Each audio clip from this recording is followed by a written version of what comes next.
Bonjour à tous, j'espère que votre année s'est bien passée, que vous avez eu de bons résultats et que vous êtes prêts à attaquer l'année universitaire qui arrive. Et admettons que vous n'avez pas obtenu ce que vous vouliez l'année dernière, c'est rien, une nouvelle année commence et c'est l'occasion de bien faire les choses. Alors j'ai décidé de faire ce format de vidéo vis-à-vis des questions que je peux recevoir par email et qui sont récurrentes. Je pense que c'est un format qui devrait vous plaire et qui devrait vous aider dans votre organisation. Alors aujourd'hui j'ai décidé de traiter la question suivante, faut-il vraiment faire des fiches de cours en fac de droit ? Alors grosso modo, la question revient à se dire est-ce que je dois faire des fiches de cours pour réussir mon année ou mes années ? C'est une question que beaucoup d'étudiants se posent et c'est parfaitement légitime. Pour ma part, j'ai obtenu toutes mes années avec mention et je n'ai jamais fait de fiches. Est-ce que cela veut dire que je suis contre les fiches ? Pas du tout. En fait, je pense qu'on ne peut pas répondre oui ou non à cette question et en réalité, la réponse est beaucoup plus subtile. Je vais essayer de te donner la meilleure réponse que je puisse construire afin de t'aider au mieux. Ce que je te propose, c'est de faire ça en 3 temps. Dans un premier temps, je vais te citer les avantages qu'il y a à faire des fiches. Dans un second temps, je vais te citer les inconvénients qu'il y a à faire des fiches. Et dans un troisième temps, je ferai un résumé, on pèsera le pour et le contre et je te dirai véritablement ce que j'en pense. Avant d'aborder ces 3 temps, je me permets de faire un petit aparté et je préfère dire dès maintenant que j'ai essayé de construire cette vidéo de la façon la plus objective possible. C'est-à-dire qu'au niveau des avantages, j'ai essayé de citer les avantages qui pour moi étaient les plus pertinents. Et au niveau des inconvénients, la même chose. Si par exemple de ton côté il te vient à l'idée des avantages ou des inconvénients que je n'ai pas cités, n'hésite pas et écris-le en commentaire. Quels sont les avantages à faire des fiches de cours ? Le premier avantage à faire des fiches de cours est d'avoir un volume de cours qui est réduit. En effet, le principe même de la fiche est de faire en sorte qu'en 15 à 20 fiches par exemple, tu sois parvenu à synthétiser tout ton cours qui à la base faisait 150 pages. Comme je l'ai expliqué dans la vidéo de présentation in concreto, un cours qui fait 150 pages peut décourager l'élève à l'ouvrir du fait du nombre important de pages. Les fiches peuvent être donc un très bon moyen de contrer cet effet puisqu'au final, on aura 15 à 20 fiches et c'est donc totalement différent d'un cours qui ferait 150 à 200 pages. Le second avantage est une meilleure organisation du cours. Bien souvent, lorsque les élèves tapent leur cours, quand on est en amphi par exemple, il faut avouer qu'il est rarement parfait, sauf si tu prends le temps de le remettre en forme pour ceux qui sont sur ordinateur bien sûr. Le fait d'avoir une fiche permet bien souvent de mieux organiser son cours. Les élèves n'hésitent pas à utiliser des couleurs différentes, voire des schémas, ce qui peut être une excellente idée. Le troisième avantage, c'est une aide à la mémorisation. Faire une fiche t'oblige à réécrire le cours dans ses grandes lignes, ce qui peut être intéressant pour ceux qui ont besoin d'écrire pour apprendre, ou même pour ceux qui ont une mémoire visuelle. Ça t'obligera à faire un effort de reformulation et donc d'apprentissage, ce qui peut être un très bon allié durant les études de droit. Quels sont les inconvénients à faire des fiches de cours ? Le premier inconvénient est le fait que la fiche représente très souvent un simple résumé du cours.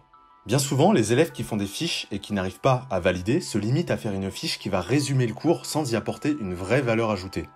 Faire une fiche pour simplement résumer un cours n'est pas ce qui permet d'obtenir une bonne note.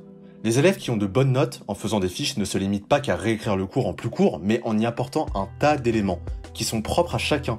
Par exemple, des axes de réflexion, une notion sur laquelle l'élève a plus de difficultés, des exemples qui lui permettent de mieux comprendre une idée, etc. Le second inconvénient, c'est le risque d'oublier des éléments importants. Le risque dans le fait de faire des fiches, c'est d'oublier des éléments qui peuvent paraître inutiles, mais qui pourtant ont toute leur importance. C'est d'autant plus risqué si tu es en L1, voire en L2. Pourquoi ? Parce que tu n'es qu'au début de ton cursus en droit et il est rare d'avoir suffisamment de recul à ce niveau d'études pour juger de ce qui est vraiment essentiel et de ce qui ne l'est pas. Le troisième inconvénient, c'est le risque de reformulation incorrecte. Le but d'une fiche, c'est de reformuler des paragraphes conséquents par une idée qui ne dépasse pas 2 à 3 lignes maximum. Néanmoins, il faut être prudent, dans la mesure où parfois on ne reformule pas toujours comme il le faut et il peut arriver qu'on écrive finalement quelque chose qui soit totalement faux. Le droit est une matière extrêmement rigoureuse où les mots sont très importants. Il serait dommage de faire une fiche qui finalement te pénalise. Le quatrième inconvénient, c'est le fait que faire des fiches ne te dispense pas d'ouvrir ton cours. Alors, pour réviser, si tes fiches sont bien faites, logiquement, ça devrait suffire. En revanche, pour les travaux dirigés, tu dois t'aider de livres, mais bien souvent, il est bon de réouvrir son cours pour vérifier que l'on n'a pas fait d'erreur. Enfin, le dernier inconvénient est le fait que, tout simplement, faire des fiches, ça prend du temps. Et oui, ça paraît bête, mais faire des fiches prend du temps, puisqu'il faut prendre le temps de réfléchir à ce qui est essentiel de garder, et au contraire ce qui peut être mis de côté. Et là encore, toute la question est de savoir s'il vaut mieux faire les fiches au fur et à mesure des semaines de cours, ou s'il faut les faire un mois avant les partiels quand la quasi-totalité des cours est terminée. Alors finalement, qu'est-ce que je te conseille ? Comme tu l'as constaté, j'ai trouvé 3 avantages, mais 5 inconvénients. Mais ce n'est pas parce que le nombre d'inconvénients est supérieur qu'il ne faut pas faire de fiche. De mon point de vue, comme je l'ai expliqué en introduction, ma réponse ne sera pas un oui ou un non, mais une réponse argumentée qui t'aidera à opérer ce choix tout seul. Car oui, ce choix te revient, tu es la seule ou le seul à pouvoir le décider. Je pense effectivement que faire des fiches peut être une excellente idée, sous réserve de respecter 5 conditions que je vais te lister. Alors premièrement, les fiches doivent obligatoirement être faites par toi et non par une autre personne. Pourquoi ? Car tout le bénéfice de faire des fiches disparaît alors. En effet, si tu ne rédiges pas toi-même, comment veux-tu faire travailler ta mémoire, ou même si un point est mal synthétisé, voire complètement faux, tu ne t'en apercevras même pas. C'est pourquoi je m'oppose totalement aux livres qui sont vendus par des éditions juridiques, qui ont pour but de ficher une matière complète, mais qui en réalité ne sont qu'un simple résumé sans y apporter de valeur ajoutée. C'est également la raison pour laquelle je ne recommande pas aux étudiants d'acheter des fiches déjà toutes faites à d'anciens étudiants en droit. Pourquoi ? Parce que bien souvent, ces fiches n'ont de fiches que le nom. De la même façon que pour les éditions juridiques, ces fiches vendues par d'anciens étudiants en droit ne viennent que résumer le cours sans y apporter une valeur ajoutée. Et parfois, c'est même pire. Pour un site dont je tairai le nom qui ne résume pas le cours, il reprend des paragraphes de cours entiers, mais le réécrit en police de taille 7 ou 8 pour donner une impression de synthèse. Mais les fiches sont hyper denses et désagréables à lire. Et je trouve ça très malhonnête de profiter ainsi de la naïveté des étudiants. Deuxième condition, les fiches doivent te faire gagner du temps. Elles doivent être suffisamment synthétiques mais complètes pour t'éviter de devoir réouvrir ton cours trop souvent. Si tu vois qu'à chaque fois tu dois réouvrir ton cours, c'est que tes fiches sont mauvaises. Le but c'est de gagner du temps. Or si tu dois lire tes fiches plus complétées avec ton cours, tu perds plus de temps que tu n'en gagnes.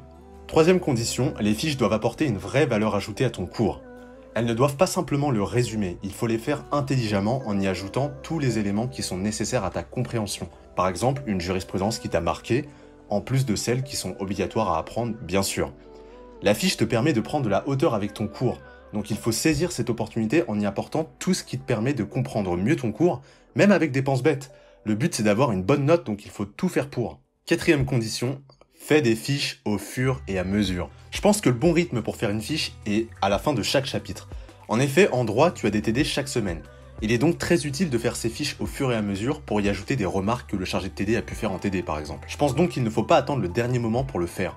Les fiches doivent être déjà prêtes pour ta période de révision avant les partiels. Et d'ailleurs, je me permets d'ajouter que tu auras un défi supplémentaire dans la mesure où faire des fiches ça prend du temps. Et oui, à savoir, trouver le temps nécessaire pour les faire. Tout est une question d'organisation encore une fois. Enfin, on arrive à la cinquième condition. Cette condition est un peu spéciale. À mon sens, elle n'est pas obligatoire, mais elle vient véritablement optimiser ta prise de notes. Alors ici, c'est le fait que pour ma part, je considère que les fiches tapées à l'ordinateur sont plus optimales. C'est donc plus un conseil d'organisation que je te donne. En effet, au vu des éléments que je viens de te citer, il me semble largement plus facile de faire des fiches directement tapées à l'ordinateur puisque tu pourras y ajouter des choses plus facilement au fur et à mesure que si tu les écris à la main. Alors, je viens de t'expliquer que faire des fiches pouvait être une excellente idée sous réserve de respecter les 5 conditions que je viens de citer. Et pourtant, je n'ai jamais fait de fiches durant mon cursus et ça ne m'a pas empêché d'avoir des mentions chaque année. Plusieurs raisons viennent expliquer le fait que je ne faisais pas de fiches. L'argument le plus important à mes yeux était de savoir que j'avais tout rassemblé dans un seul support. J'ai toujours préféré avoir un cours complet plutôt que d'avoir un cours et des fiches, en ouvrant tantôt l'un, tantôt l'autre. Pourquoi ? Parce que j'ai une mémoire visuelle, tout simplement. J'ai besoin de n'avoir qu'une seule référence pour apprendre. Donc oui, c'est un petit inconvénient par rapport à ceux qui ont une mémoire auditive, mais l'avantage c'est qu'une fois que je visualisais parfaitement le cours, je pouvais le réciter à 95% sans aucun problème. Le deuxième argument, c'est le fait que je tapais mes cours d'une certaine façon, c'est-à-dire que mes cours étaient dans un format qui se situe entre le cours et la fiche. Alors concrètement, j'allais en cours, je tapais mon cours, et quand je le révisais, je retirais les choses qui ne me semblaient pas importantes au fur et à mesure, en ne laissant que ce qui m'intéressait. Et bien sûr, je rajoutais certaines choses que je trouvais dans des livres, comme des axes de réflexion, ou des exemples parlants pour mieux comprendre. C'est d'ailleurs cette méthode de prise de notes que j'ai détaillée dans mon guide méthodologique qui s'intitule « Savoir travailler efficacement » et que tu peux télécharger gratuitement sur le site Inconcreto. Et c'est cette méthode que je recommande, parce que pour ma part, c'est comme ça que j'ai réussi à obtenir d'excellentes notes, et je pense que ça peut t'aider si tu ne sais pas comment t'organiser. En revanche, si je ne faisais pas de fiches, il m'arrivait très souvent de faire des schémas en annexe de mes cours pour certains points particuliers, car à mon sens, on apprend plus rapidement et efficacement avec des schémas. Pour citer quelques exemples, et si ma mémoire ne me fait pas de défaut, il me semble que j'avais fait des schémas pour l'organisation juridictionnelle française, voilà, afin d'avoir une idée claire des différents tribunaux, notamment aussi des procédures d'adoption des textes européens qui me semblaient assez compliquées, mais également les différentes ordonnances, par exemple en histoire du droit, où j'avais un petit peu du mal à tout retenir. Voilà, on arrive à la fin de cette vidéo, j'ai essayé de te faire l'analyse la plus objective que je pouvais en espérant que cela ait pu t'aider. Je ne suis absolument pas contre les fiches, mais si tu souhaites en faire, il faut à mon sens respecter les conditions que j'ai citées. Ce que tu dois bien comprendre, c'est que chaque année, il y a des étudiants qui font des fiches de cours et qui obtiennent leur année. Néanmoins, il y a énormément d'étudiants qui font des fiches, mais qui ne valident pas. À partir de là, tu comprends que ce n'est pas la fiche en elle-même qui te fera avoir ton année, mais plutôt le fait de savoir si tu l'as construite intelligemment. Sur ce, je te souhaite beaucoup de courage pour l'année qui arrive et n'hésite pas à laisser ton avis en commentaire. C'est toujours utile, aussi bien pour moi que pour les autres. Également, n'hésite pas à suivre In Concreto sur Facebook, Twitter et Instagram où je suis pas mal actif et je réponds aux questions.